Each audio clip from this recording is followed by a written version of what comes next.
The nominations for the 96th Academy Awards are coming next Tuesday. We've already had the Golden Globes, the Critics' Choice Awards, the BAFTA longlists, the PGA nominations, the SAG nominations, so I think I feel pretty confident in locking in my predictions at this point. As with last year, this is going to be a looser video format than usual. I'm just going to talk you through all 20 feature film categories, explaining my thought process behind my predictions for each one, and should be fun. So, okay, introductions out of the way, let's get down to business. I'm going to kick us off with Best Picture. I'm going American Fiction, Anatomy of a Fall, Barbie, The Holdovers, Killers of the Flower Moon, Maestro, Oppenheimer, Past Lives, Poor Things, and The Zone of Interest.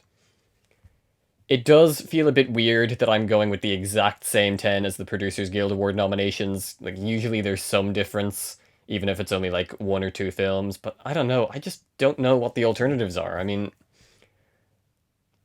look, for Anatomy of a Fall and The Zone of Interest, two international films to get into Producers Guild, that is huge. They never go for movies like that. So, I mean, if they got in there, I have to assume they're safely in the Oscar 10. And, they kind of felt like the only slots that were possibly interchangeable up until the Producers Guild nominations came out. So yeah, I think they're kind of set. This could just be a weird year where their lineups match perfectly. Uh, in terms of what else could surprise, All of Us Strangers, I guess by default is probably number 11, just because it did so well on the BAFTA long list, but I don't really anticipate that having a big showing here. Um, Color Purple is dead. I'm sorry. I know some people were pulling for that, but after, I don't even think the SAG nomination is going to save it. I think it's pretty dead in the water. May December, I love it, but I think it's pretty clear at this point that that was just a critics thing. Saltburn, I guess, could get nominated because of how discussed it's been over the last few weeks, but God, I really hope it doesn't. Um, and yeah, there was some talk about Across the Spider-Verse, but I think PGA kind of killed all of that, any chance of that happening. I think if it couldn't get in there, then I don't think it's going to make the Oscar lineup. It would be a cool surprise, but it would be really shocking. So I don't think it's going to happen.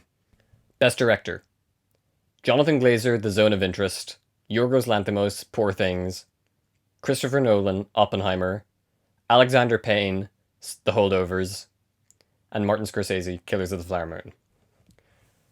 Nolan, Lanthimos, and Scorsese are your top three. I think they're very safely in. It would be really shocking if any of them missed, especially Nolan, because, like, let's face it, he's winning. Um, Alexander Payne kind of gives me the vibe of Kenneth Branagh for Belfast a couple of years ago, where a lot of people are going to say, oh yeah, he's the one that's going to be snubbable, but then it turns out there's just so much passion for the movie that he gets in anyway. Um, yeah, Jonathan Glazer, I think if Zone of Interest is getting into picture, then he's coming along with it. That just makes sense. And I know the question on your mind right now is, wait, where's Greta Gerwig? What about her? I think I just have a gut feeling that she's going to be the contender that everyone thinks is safe but gets snubbed on nomination morning. I could be wrong, but I just have that gut feeling right now, so I'm trusting my gut. Um, there's also Bradley Cooper from Maestro. I mean, it is a very flashily directed film, so I wouldn't rule him out. And watch out actually for Justine Triet for Anatomy of a Fall, because, I mean, she could be like this year's Ruben Östlund, where, the international director who doesn't really seem to be performing that well at the precursors, but then gets in anyway. I think the Golden Globes really gave Anatomy of a Fall a big boost by giving it Best Screenplay, so certainly keep an eye on Justine Triet. But yeah, I think the five that I mentioned are the ones that I'm going with. Best Actor: Bradley Cooper, Maestro; Leonardo DiCaprio, Killers of the Flower Moon; Paul Giamatti, The Holdovers; Cillian Murphy, Oppenheimer; Jeffrey Wright, American Fiction. This five feels pretty safe to me. I think the most vulnerable is DiCaprio, partly because he missed SAG, but also partly because I think there's a danger that a lot of voters might have the mentality of, oh, well, we've nominated Leo a bunch of times, he's kind of safely in, so I'll save that slot for somebody else. And then that happens enough times that he doesn't get nominated. I'm not predicting that's what's going to happen. Obviously, he's in my five, but I do think that is a danger for him. And in the event that he gets snubbed, I guess the two to watch out for would be Coleman Domingo for Rustin and Andrew Scott for All of Us Strangers. I could see either of those getting in. No one else really feels viable. A lot of people wanted Zac Efron to happen for the Iron Claw, but that really never took off. Um, Barry Keoghan for Saltburn, I guess by default, but I don't really see that happening. So yeah, it's the five I mentioned with the possibilities of Coleman Domingo and Andrew Scott. Best Actress: Lily Gladstone, Killers of the Flower Moon; Sandra Hüller, Anatomy of a Fall; Carey Mulligan, Maestro; Margot Robbie, Barbie; Emma Stone, Poor Things. This one's really the battle between Lily and Emma, and I honestly still don't know which one of them it's going to be. I mean, either one of them would be deserving. They're both amazing, but yeah, in terms of nominations, I'm pretty happy with this lineup. I kind of can't shake the feeling that Robbie could get snubbed. Because, I mean, first of all, look, I like her in the movie, but she is definitely the least. She's. This is going to sound harsh, but she's the weakest performance of this five. She's still really good, don't get me wrong. She's just, not as strong as the other four. And, she's going to be nominated as a producer on the film anyway, because it's getting in for Best Picture, so there is the possibility, I think, that she doesn't make the final five. But I'm going to predict her anyway, because it just feels weird to have Barbie get in, so many major categories and have the face of the movie not be nominated. So I'm predicting her. Um, Annette Bening, I guess, would be kind of maybe the shocker. Because, I mean, she did get in at the Golden Globes and SAG. She's definitely not out of the race. It feels unlikely, but she's kind of waiting in the wings, maybe. I'd love to see Greta Lee nominated for Past Lives. That would be such a good nomination. And, it. I'm more optimistic about the possibility of that happening now than I was at the start of the season. She's really had a much better showing than I thought she was going to. And then I guess there's Fantasia Barrino, but again, I think Color Purple is basically dead, so I wouldn't count on her. Best Supporting Actor: Robert De Niro, Killers of the Flower Moon; Robert Downey Jr., Oppenheimer; Ryan Gosling, Barbie; Charles Melton, May December; Mark Ruffalo, Poor Things. I think early on in the season, people were afraid that De Niro might get snubbed or that, people might take him for granted, but he hasn't really missed anywhere, so I think he's safely in, which is good because honestly, he might be my favorite out of this five that I'm predicting, even though Robert Downey Jr. is probably going to win. Um, I'll be honest, I wasn't the biggest fan of Mark Ruffalo's performance in Poor Things. I mean, he's funny sometimes, but overall, I just didn't really vibe with his performance, which, I like the guy, he's a good actor, just didn't do it for me in this film. If I were to pick somebody from Poor Things to nominate, I'd prefer Willem Dafoe, but Mark Ruffalo, I think, is ahead of him overall, even though Dafoe did get in at SAG, so, maybe this is like Judd Hirsch in Fablemans or Judi Dench in Belfast, the older veteran getting in over their younger co-star who was widely predicted. Um, Sterling K. Brown got in at SAG for American Fiction, so, don't count him out.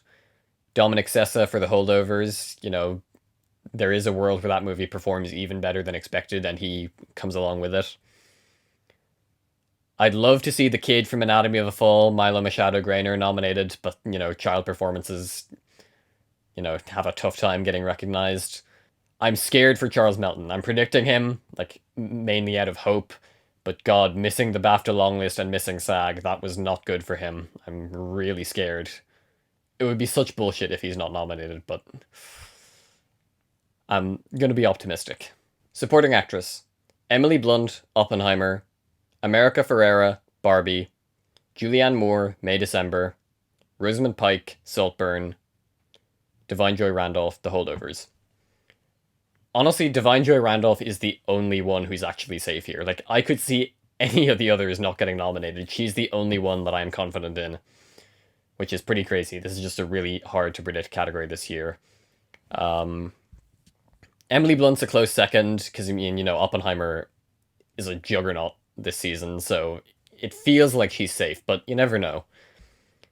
America Ferrera, I'm not really on the hype train for that performance. It's a good performance, don't get me wrong. I'm just not on the that deserves to be nominated hype train.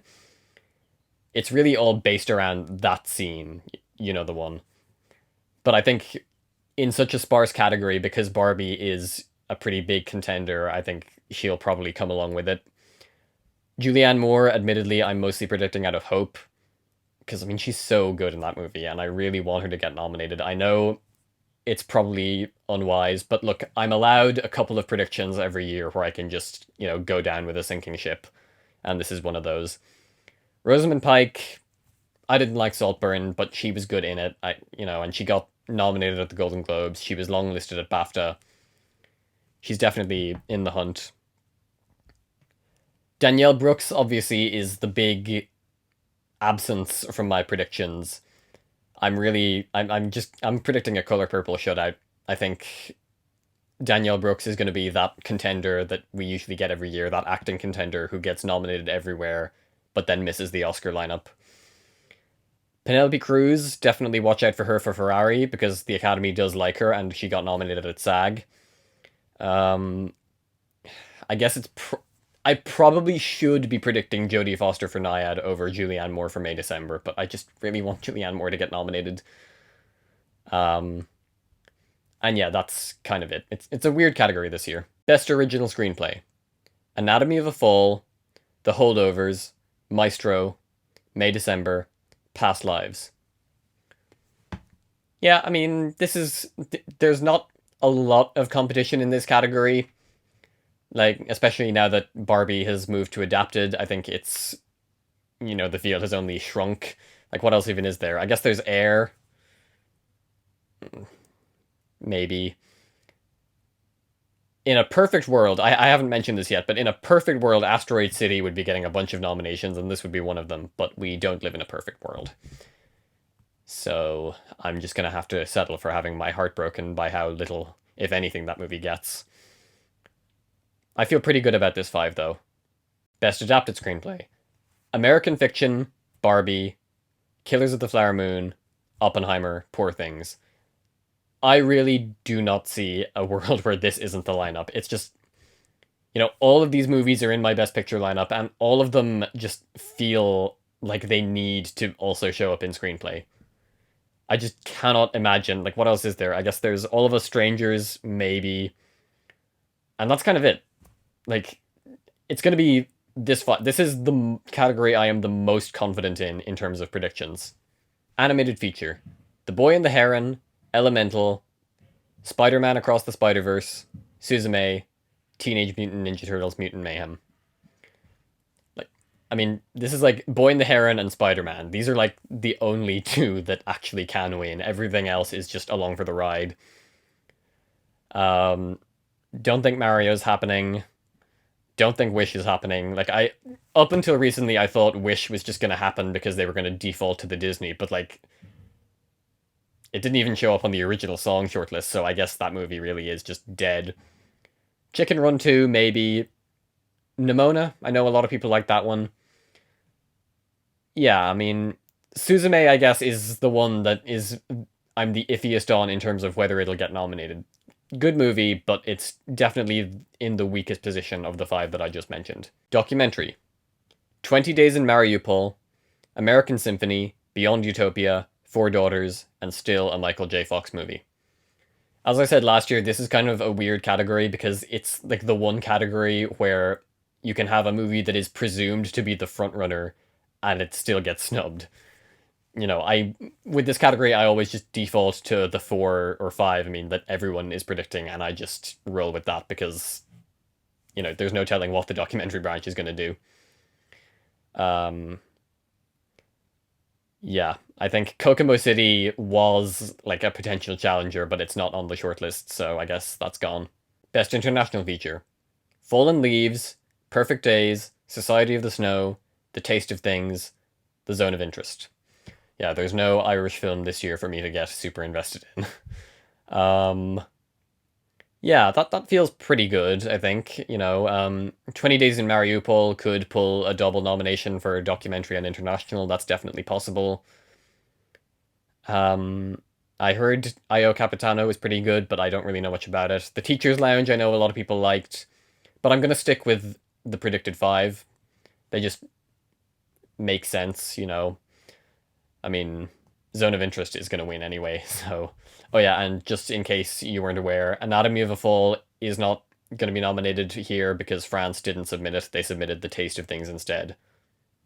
Not really sure why, because, I mean, Anatomy of a Fall is proving to be a big contender. Maybe it was because so much of it is technically in English. But anyway, that's why it's not in my predictions. Original score: Killers of the Flower Moon, Oppenheimer, Poor Things, Spider-Man Across the Spider-Verse, and The Zone of Interest. I'd really love to see a Boy in the Heron nomination here. That would be really cool. But I kind of don't see two animated movies getting in at the same time. And Across the Spider-Verse, I think, is a stronger contender. And that would be a really cool nomination as well. It is pretty amazing that that score is considered one of the front runners. There is the possibility of them just being really lazy and nominating John Williams for Indiana Jones, like they did with The Rise of Skywalker, even though there isn't a single memorable track in that score that isn't lifted from the other movies.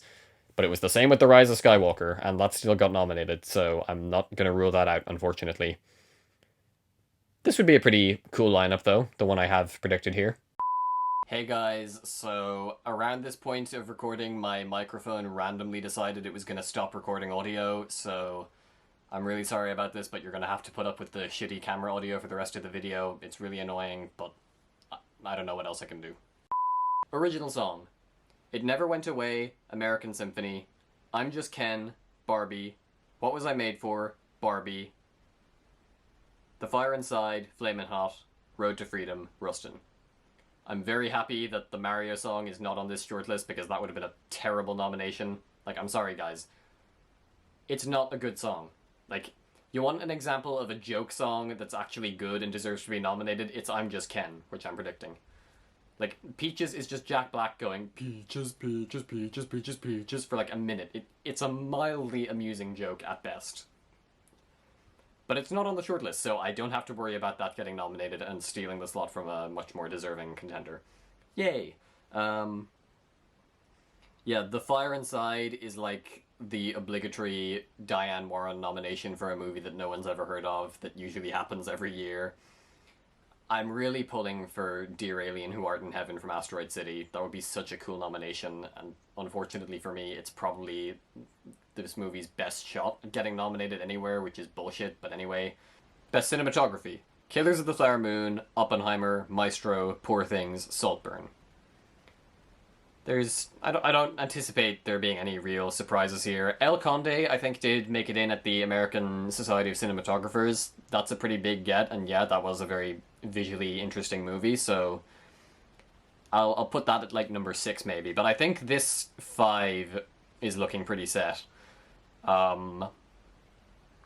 mean, Oppenheimer, Killers, and Poor Things, they're the top 3. Maestro, cinematography in that movie is very, showy. It's a very visually, flashy movie. Not necessarily in a bad way. And Saltburn, yeah, I didn't like the movie, but the cinematography is, the best part about it. So, sure, I can tolerate this one. Production design: Barbie, Killers of the Flower Moon, Oppenheimer, Poor Things, Saltburn.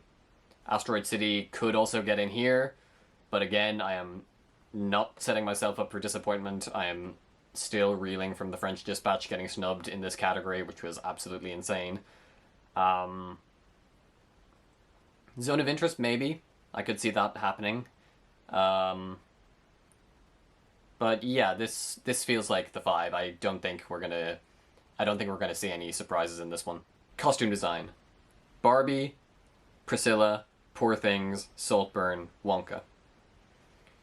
Yeah, kind of a sparse category again this year in terms of, the plausible contenders. Poor Things is probably going to win this one. Barbie as a close second. Um, yeah. You'll notice I'm predicting Saltburn for quite a few technical categories here, which does make me a bit nervous that it might be this year's Nightmare Alley and kind of coattail on the strength of those. But whatever. I mean, whatever my feelings about it as a film, the technical elements of it are good, so I won't mind if it gets nominated in those categories. Makeup and hairstyling. Ferrari, Maestro, Oppenheimer, Poor Things, Society of the Snow. There's a lot of, famous actors being really made up to look much older than they are to play real life people here, with Maestro, Ferrari, and Oppenheimer, which obviously is the makeup branch's bread and butter. Poor Things, I mean, Willem Dafoe alone earns it a nomination. I haven't seen Society of the Snow, but I've heard the makeup work in that is really good. Also, watch out for The Last Voyage of the Demeter, because I mean, I know a lot of people didn't like that movie, but from what I saw, the vampire makeup in it looks impressive. I mean, it's not. This isn't the award for best movie; it's the award for best makeup. So, you know, it could happen for sure. Beau is Afraid is on the shortlist. That would be a pretty interesting nomination. I wasn't the biggest fan of that movie, but like, it'd be cool to see the Academy going for something so, weird and out there, even if it's just in makeup. Visual effects. The Creator, Godzilla Minus One, Guardians of the Galaxy Volume 3, Napoleon, Rebel Moon. Oppenheimer is not on the shortlist, which is bizarre, because it really, if that was on the shortlist, it would be my prediction to win, and now I don't even know what I think is winning. Poor Things is actually a possibility here as well, because I mean, there's a lot of cool visual effects work in that movie. Spider-Man Across the Spider-Verse, that's on the shortlist. That would make an interesting nomination, but I'm kind of wary of predicting that for too many nominations, because then it's like, well, why am I not predicting it for Best Picture, And then it's like, Indiana Jones, Mission Impossible, Society of the Snow. I feel pretty good about the five that I went with. Film editing. Now, this is a big one because usually the Best Picture frontrunner is going to be nominated here. It doesn't always happen. I think Coda and Birdman are the two examples from the last 30 years where the Best Picture winner wasn't nominated for editing, but that's two cases in 30 years, so you have to pay attention to this category. I'm going Barbie, Ferrari, Killers of the Flower Moon, Oppenheimer, Poor Things. Oppenheimer and Killers are two of the best edited films, not just of the year, but of the last 10 years. So, they've got to get in. Ferrari, obviously, cars go vroom vroom. That, the editing branch, for better or worse, tends to go with the movies that are the most edited. Poor Things, it's a top tier Best Picture contender. Same with Barbie. Yeah, The Holdovers could surprise here. Definitely. Maestro had some interesting editing choices. Anatomy of a Fall, that would be a pretty cool nomination. Those are the kind of fringe contenders, though, I think. And I guess there's also Air, but in fact, no. In fact, scratch that. Air's not getting nominated if it's not getting nominated for Best Picture, which I don't think it is. And finally, Achievement in Sound. The Killer, Killers of the Flower Moon, Maestro, Oppenheimer, The Zone of Interest. The Killer had some, pretty interesting sound design. Killers of the Flower Moon, I think, is going to be a real technical juggernaut. Maestro, obviously, music, kind of goes without saying. Oppenheimer, I mean, duh. And Zone of Interest, I haven't seen it yet, but from my understanding, the sound design is a really, almost like a character in itself in the film. So I'd say if that's the case, then it'll probably be nominated if it's getting in for Best Picture. And then you got, Barbie, The Creator, Ferrari, Mission Impossible, Napoleon. So those are my predictions for the 96th Academy Awards. Again, the nominations will be revealed next Tuesday. I'm really excited. Look out in the coming weeks for my Best Movies of 2023 video. I will be working on that very shortly after I finish working on this one. And in the build-up to the Oscars, I will be revealing my predictions for what I think is going to win. So look forward to that.